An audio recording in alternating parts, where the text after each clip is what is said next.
నమస్తే, welcome to political debate. కాంగ్రెస్లో రేవంత్ ఒంటరివాడయ్యాడా అనే మాట బయట చాలా ఎక్కువగా వినిపిస్తుంది. ఈ విషయం మీద సీనియర్ జర్నలిస్ట్ కృష్ణ సారం గారు ఏమంటారో ఆయన అడిగి తెలుసుకుందాం. నమస్తే సార్.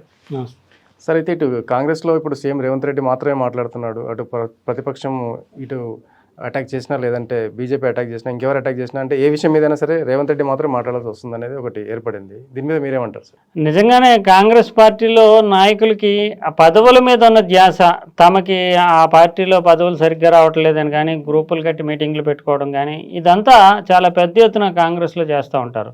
కానీ ఒక ఇష్యూ వచ్చినప్పుడు ప్రతిపక్షం, అటు బీఆర్ఎస్లో బలమైనటువంటి నాయకులు ఉన్నారు, బీజేపీలో బలమైనటువంటి నాయకులు ఉన్నారు, వాళ్ళంతా కూడా కాంగ్రెస్ ప్రభుత్వం మీద విరుచుకుపడుతున్నారు. రేవంత్ రెడ్డిని నేరుగా దూషిస్తున్నటువంటి స్థాయిలోనే విమర్శలు, ఆరోపణలు చేస్తున్నప్పుడు వాళ్ళు ఏంటంటే అది రేవంత్ బాధ్యత, రేవంతే ఎదుర్కోవాలి అనేటటువంటి ధోరణిలోనే కొన్ని స్వరాలు వినిపిస్తున్నప్పటికీ రేవంత్ స్థాయిలో కానీ, లేదా ప్రతిపక్షం ఎంత బలంగా అటాక్ చేస్తుందో ఆ స్థాయిలో ప్రతిస్పందన, అంటే రియాక్ట్ అవ్వడం కానీ, కౌంటర్ చేయడం కానీ చేయలేకపోతున్నారు. మీడియాలో కూడా ఆ స్థాయిలో రావట్లేదు. రేవంత్ ఒంటరి పోరాటం చేస్తున్నట్లుగానే కనిపిస్తుంది.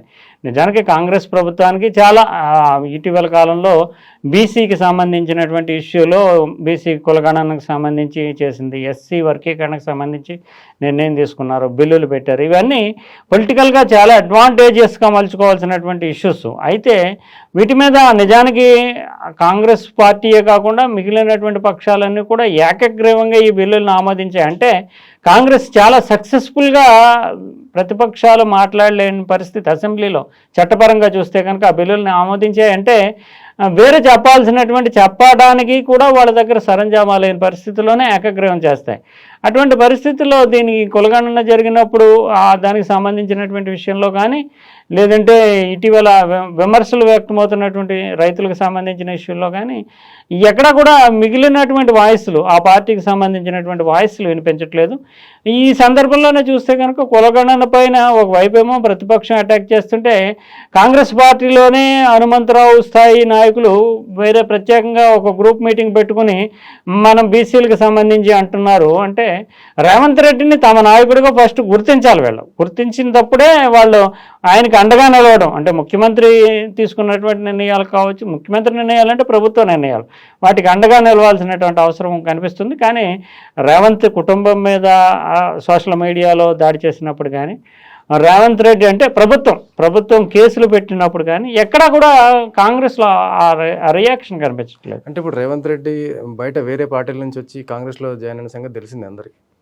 సో ఈ విషయాన్ని ఇక్కడ అంటే కాంగ్రెస్లో సీనియర్ నాయకులు ఇంకా దాన్ని యాక్సెప్ట్ చేయలేకపోతున్నారు, డైజెస్ట్ చేసుకోలేకపోతున్నారు, రేవంత్ రెడ్డి మా కాంగ్రెస్ వ్యక్తి అనే విషయాన్ని. అంటే డైజెస్ట్ చేసుకునే ఇంకా వాళ్ళు ఏమి చేయడానికి ఆ విషయంలో ఏంటంటే రేవంత్ వచ్చిన తర్వాతే ఆ పార్టీకి ప్రచారానికి సంబంధించి కానీ, కేసీఆర్ని డి అంటే డి అని అటాక్ చేయడం కానీ, పొలిటికల్గా రిజ్యూనేట్ చేశారు కాంగ్రెస్ పార్టీని ఈ ప్రాంతంలో అనేదాన్ని మనం అంగీకరించాల్సింది. అది నిజానికి ఈ నాయకులకు కూడా, పెద్ద నాయకులకు కూడా తెలుసు. అయితే రేవంత్ని నెత్తి మీద పెట్టుకోవడానికి వాళ్ళకి మనస్సు అంగీకరించకపోవచ్చు. కానీ రేవంత్ నెంబర్ 1 నాయకుడు కాబట్టే కాంగ్రెస్ హైకమాండ్ అయినా వీళ్ళందరినీ పక్కన పెట్టి సీనియర్ నాయకులు అనేక మంది ఉండగానే రేవంత్ రెడ్డిని ముఖ్యమంత్రిని చేశారు. రేవంత్ రెడ్డిని ముఖ్యమంత్రిని చేయడం అంటే, సభానాయకుడిగా శాసనసభలో గుర్తించడం అంటే, ఆయన ఇక్కడ రాష్ట్ర వ్యవహారాలకు సంబంధించి నెంబర్ 1 లీడర్ అని కాంగ్రెస్ అధిష్టానము అంగీకరించింది. వీళ్ళంతా కూడా లెజిస్లేచర్ సభ్యులు కూడా తమ శాసనసభాపక్ష నాయకుడిగా చేసుకున్న తర్వాత ఆయన సభానాయకుడు అయ్యాడు, అంటే ఒప్పుకున్నట్టే. కానీ తమ గ్రూపులు, తమ ఆధిపత్యము, తమ ఇండిపెండెంటు, ఎవరి మాట వినాల్సిన అవసరం మనకి కాంగ్రెస్లో లేదు, తమకు తామే నాయకులము అనేటటువంటి ధోరణి కాంగ్రెస్లో ఎక్కువగా ఉంటుంది.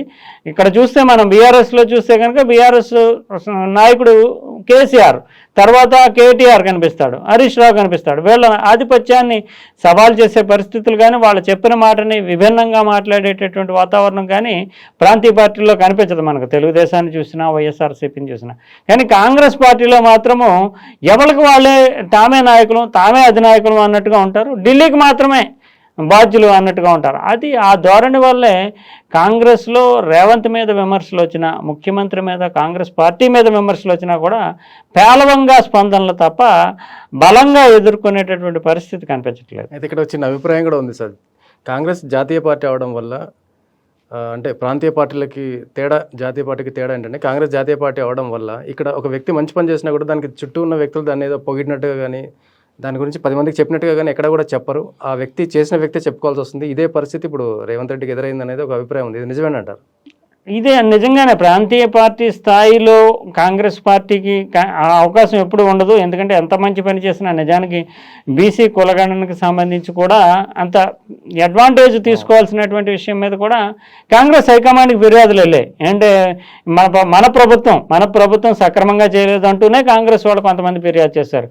అంటే ఈ క్రెడిట్ని ఎవరి ఖాతాలోని వేయడానికి వాళ్ళు ఇష్టపడరు. నిజానికి బీఆర్ఎస్ లాంటి పార్టీ ఏదైనా ఒక ఇష్యూని చేపట్టి ఆ పార్టీలో జరిగిన తర్వాత ఆ పార్టీ అధినేత నిర్ణయం తీసుకుని దాన్ని ఇంప్లిమెంట్ చేసిన తర్వాత మొత్తం అంతా కూడా కేసీఆర్కి జయహో అంటారు, పాలాభిషేకాలు చేస్తారు, అన్నీ చేస్తారు. కానీ రేవంత్ రెడ్డికి ఆ క్రెడిట్ ఇవ్వడానికి ఆ పార్టీ నాయకులు అంగీకరించరు. ఎందుకంటే శాశ్వతంగా ఆ పీఠాన్ని మనం బలపరచడం, రేవంత్ రెడ్డిని బలపరచడం అంటే శాశ్వతంగా ముఖ్యమంత్రి పీఠం మీద అతనే ఉండిపోతాడేమో, మనకు రావాల్సినటువంటి అవకాశాలు రాకపోతాయేమో, అతని ఆధిపత్యాన్ని మనం అంగీకరించాలా అనే ధోరణి కూడా సీనియర్ నాయకుల్లో ఉంటుంది కొంత. అందువల్ల వాళ్ళ అవకాశాలకి రేవంత్ని బలపరచడం అంటే తమ అవకాశాలకు తామే గండి కొట్టుకోవడం అనే భావన కూడా కొందరు సీనియర్ నాయకుల్లో ఉంటుంది. అందువల్ల నిరంతరము పోరాటం చేయడము, నిరంతరం అసంతృప్తిని రగిలించడము, పార్టీ కూడా ఆ రకంగానే బలహీనపడుతూ ఉంటుంది. ఒక నిర్ణయాన్ని అంటే ముఖ్యమంత్రి తీసుకున్న నిర్ణయాన్ని బలపరిచి మొత్తం నాయకులంతా కూడా కాంగ్రెస్ పార్టీకి వెన్నుదన్నుగా నిలిస్తే కనుక పార్టీ బలపడుతుంది. కానీ ఆ బలపడడం అనేది రేవంత్ని బలపరచడం అనేటటువంటి భావనలో ఉండడం వల్ల ఆ పార్టీలో ఒంటరి పోరాటమే, ముఖ్యమంత్రి స్థానంలో ఉన్నటువంటి వాడు ఒంటరి పోరాటం చేయక తప్పని పరిస్థితి కనిపిస్తుంది. అయితే సార్ ఇప్పుడు రేవంత్ రెడ్డి బాగా ఒత్తిడిలో ఉన్నాడు. అండ్ రేవంత్ రెడ్డి చుట్టూ ఉన్న మంత్రులు వాళ్ళ క్యాబినెట్ కానీ ఎవరు కూడా ఈయనకు సహకరించట్లేదు పూర్తిగా అనేది ఒకటి వినిపిస్తుంది సార్. ఇది నిజమేనంటారా? అంటే ఇండిపెండెంట్గా కాంగ్రెస్ పార్టీలో ఒక నిజానికి ప్రాంతీయ పార్టీలో లేనిది కాంగ్రెస్ పార్టీలో ఉన్నది డెమోక్రటిక్ విషయం ఏంటంటే చాలా వరకు కూడా కాంగ్రెస్ పార్టీలో ఎవరో వైఎస్ రాజశేఖర రెడ్డి ఈ స్థాయి నాయకులు ఉన్నప్పుడు తప్ప సాధారణంగా రోషయ్య కానీ కిరణ్ కుమార్ రెడ్డి కానీ వీళ్ళందరినీ మనం ఉమ్మడి ప్రదేశ్ కాంగ్రెస్ వ్యవహారాల్లో చూసాము. ఒకసారి శాఖని నిర్ణయించిన తర్వాత చాలా వరకు 90% ఇండిపెండెంట్గా నిర్ణయాలు తీసుకోవడానికి ఆ శాఖకు సంబంధించి విధానపరమైన పాలసీ క్యాబినెట్ స్థాయిలో నిర్ణయాలు అయితే ముఖ్యమంత్రి మంత్రివర్గం తీసుకుని కూర్చుని నిర్ణయిస్తారు తప్ప సాధారణంగా ఆ శాఖకు సంబంధించి శాఖలు ఏ శాఖ ఎవరికి ఇవ్వాలనేది కూడా హైకమాండ్ ఆమోదంతో నిర్ణయిస్తారు. ముఖ్యమంత్రి ఏకపక్షంగా నిర్ణయాలు తీసుకోరు. అటువంటి అప్పుడు ఆ శాఖలకు సంబంధించి ఇండిపెండెంట్ వ్యవహారాలు నడుపుకునే స్వేచ్ఛ మంత్రులకు ఉంటుంది. అదే మనకి తెలుగుదేశం పార్టీలోనో వైఎస్ఆర్ కాంగ్రెస్ పార్టీలోనో బీఆర్ఎస్లోనో అయితే ఏ నిర్ణయం తీసుకోవాలన్నా అధిష్టానం వైపు చూసి ఏమంటారో అధినేత అనేటటువంటి ధోరణి ఉంటుంది తప్ప కాంగ్రెస్ పార్టీలో ఇండిపెండెంట్గా ఆ శాఖలకు సంబంధించిన నిర్ణయాలను ఆ మంత్రులు తీసుకునేటటువంటి స్వేచ్ఛ ఉంటుంది. ఆ రకంగా చూస్తే కనుక డెమోక్రటిక్గా మనం చెప్పుకోవాలి. అదే సమయంలో ముఖ్యమంత్రితోటి సంబంధం లేకుండా, ముఖ్యమంత్రికి కనీస సమాచారం లేకుండా కూడా తమ శాఖల్లో పైరువేలు ట్రాన్స్ఫర్లు కావచ్చు, కాంట్రాక్టులు కావచ్చు, ఇవన్నీ కూడా చేస్తూ ఉంటారు. అది మాత్రం చూస్తే కాంగ్రెస్ పార్టీ ప్రభుత్వానికి కూడా చెడ్డ పేరు తెచ్చేటటువంటి అవకాశం ఉంటుంది. ఆ రకంగా రెండు విభిన్నమైనటువంటి అభిప్రాయాలు ఉంటాయి. అన్నీ ముఖ్యమంత్రికి చెప్పే చేసేటప్పుడు మంత్రులు ఎందుకు అనేటటువంటి భావన ఉంటుంది. అదే సందర్భంలో ప్రభుత్వానికి మంచి పేరు తెచ్చేటటువంటి నిర్ణయాలు కానీ చెడ్డ పేరు వచ్చేటటువంటి అవకాశాలు కానీ ఉన్నప్పుడు ముఖ్యమంత్రి దృష్టిలో పెట్టకుండానే మంత్రులు స్వతంత్రంగా వ్యవహరించడం వల్ల ఎంత మేరకు సమంజసం అనేటటువంటి భావన కూడా వ్యక్తం అవుతుంది. రెండు కోణాల్లోని చూడాల్సి ఉంటుంది. అన్నీ గుప్పెట్లో పెట్టుకోవడం ముఖ్యమంత్రికి కాంగ్రెస్ పార్టీ అంటే జాతీయ పార్టీ కావడం వల్ల అన్నిటినీ ముఖ్యమంత్రి కమాండ్ అండ్ కంట్రోల్లో తీసుకోవడం సాధ్యం కాదు. అదే సమయంలో ముఖ్యమంత్రి అంటే ప్రభుత్వానికి నాయకుడు కనుక ఆయనకి తెలియకుండా ప్రతి విషయంలోని మేమే సర్వస్వతంత్రంగా వ్యవహరిస్తామంటే ప్రభుత్వం ముందుకెళ్ళడం కూడా కష్టమవుతుంది. అందువల్ల ఇక్కడ బ్యాలెన్స్ చేసుకోవడం అనేది రేవంత్ రెడ్డి మీద ఆధారపడి ఉంటుంది. అంటే అటు సీనియారిటీని గుర్తిస్తూ వాళ్ళని గౌరవిస్తూనే తన పనులు చక్కబెట్టుకోవాల్సి ఉంటుంది. అందువల్ల ఇది కత్తి మీద సామే. నిజానికి రేవంత్ రెడ్డి లాంటి వ్యక్తికి అందరు మంత్రులు సీనియర్లు ఉన్నటువంటి మంత్రివర్గంలో వాళ్ళందరినీ సమన్వయం చేసుకుంటూ ఒకే మాట ఒకే బాటగా నడపడం అనేది ముఖ్యమంత్రికి చాలా పరీక్షగానే ఉంటుంది. అది మనకి కనిపిస్తున్నది.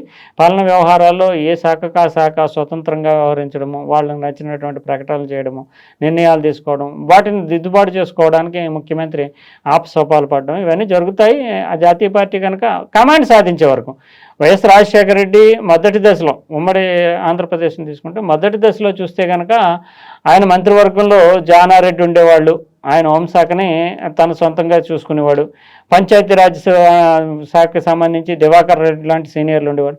వీళ్ళు ఏమీ మాటినేవారు కాదు. రెండోసారికి వచ్చేటప్పటికి వైఎస్ రాజశేఖర రెడ్డి కమాండ్ సాధించి మొత్తం ప్రభుత్వం అంటే తన ప్రభుత్వం, తన మంత్రివర్గం, అందరూ మాట వినాల్సిందే అనే స్థాయిని సాధించాడు. ఎవరికి ఏ శాఖ ఇవ్వాలనేది కూడా నిర్ణయించుకున్నాడు. ఇప్పుడు ముఖ్యమంత్రి స్థానంలో రేవంత్ రెడ్డిని నిర్ణయించి కూర్చోబెట్టినప్పటికీ మంత్రుల విషయంలో హైకమాండ్ నిర్ణయం అనేది, ఆ శాఖలో నిర్ణయం అనేది జరిగింది కనుక ఆ కమాండ్ మొత్తం ప్రభుత్వం మీద కమాండ్ సాధించడం అనేది జరిగే వరకు కూడా ఈ వ్యవహారం ఎలాగే ఉంటుంది. అందువల్ల అంతవరకు కూడా రేవంత్ రెడ్డికి చెప్పకుండా జరుగుతుందా అనే భావన కూడా వ్యాపిస్తుంది. సరే, అయితే ఈ మధ్య ఒక విలేకరు రేవంత్ రెడ్డి గారిని అడిగినప్పుడు, అంటే మీకు టోటల్గా పార్టీ మీద కానీ లేకపోతే ప్రభుత్వం మీద కానీ ఇంకా కమాండ్ రాలేదు సార్ అని ఒక కామెంట్ అడిగినప్పుడు ఆయన చెప్పిన సమాధానం ఏంటంటే, అంటే నాకు కమాండ్ వచ్చిందంటే అసెంబ్లీలో ఒక ఎమ్మెల్యేని, ప్రతిపక్షంలో ఉన్న ఒక ఎమ్మెల్యేని అసెంబ్లీ నుంచి బయటకు పంపిస్తేనో లేకపోతే తన క్యాబినెట్ నుంచి ఒక మంత్రిని బయటకు పంపిస్తేనో అప్పుడే కమాండ్ వచ్చినట్ట అనే భావన ఆయన కూడా వ్యక్తం చేశారు. అంటే ఇప్పుడు రీసెంట్గా జరిగిన ఈ జగదీశ్వర్ రెడ్డి గారి ఇష్యూ ఉంది. సో అది ఏమన్నా దీనికి అంటే అది నిజానికి అసెంబ్లీ నుంచి బహిష్కరించడము ఇవన్నీ కూడా చిన్న చిన్న విషయాలు. ఎందుకంటే ఓవరాల్గా అక్కడ ఉండేటటువంటి పరిస్థితిని బట్టి, అక్కడ ఉండేటటువంటి శాసనసభ సభ్యులు వీళ్ళంతా అభిప్రాయాన్ని బట్టి, విప్పుల అభిప్రాయాన్ని బట్టి శాసనసభ స్పీకరు వాళ్ళు ఒక తీర్మానాన్ని ప్రవేశపెడతారు, బహిష్కరిస్తారంటే ప్రభుత్వ వ్యవహారాలకి అడ్డంగా ఉన్నారని కానీ, లేదంటే పరిధులు దాటి మొన్న కూడా స్పీకర్ని ప్రశ్నించాడు. స్పీకర్ యొక్క అధికారం అంటే అది విచక్షణాధికారం ఉంటుంది. స్పీకర్కి సభా నిర్వహణలో విచక్షణాధికారం ఉంటుంది. ఆయన ఏది చెబితే అది రూలింగ్ కింద లెక్క. అటువంటి పరిస్థితుల్లో స్పీకర్నే ప్రశ్నిస్తూ అంటే ఆ స్థానం యొక్క గౌరవాన్ని భంగపరిచే విధంగా వ్యవహరించారంటూ ఆయన్ని బహిష్కరించారు. అయితే ఇది ఎమ్మెల్యేని బహిష్కరించడము లేదంటే ఒక మంత్రిని బయటపెట్టడము రెండు పోల్చి చూడలేం. ఎమ్మెల్యేలని ఎందుకంటే ప్రతిపక్ష సభ్యులు దురుసుగా ప్రవర్తించినప్పుడు బహిష్కరిస్తారు. అది ముఖ్యమంత్రి స్థాయిలో నిర్ణయం అని కానీ ముఖ్యమంత్రి స్థాయిలోనే అది ప్రభావితం చేస్తుందని కానీ మనం చెప్పలేము.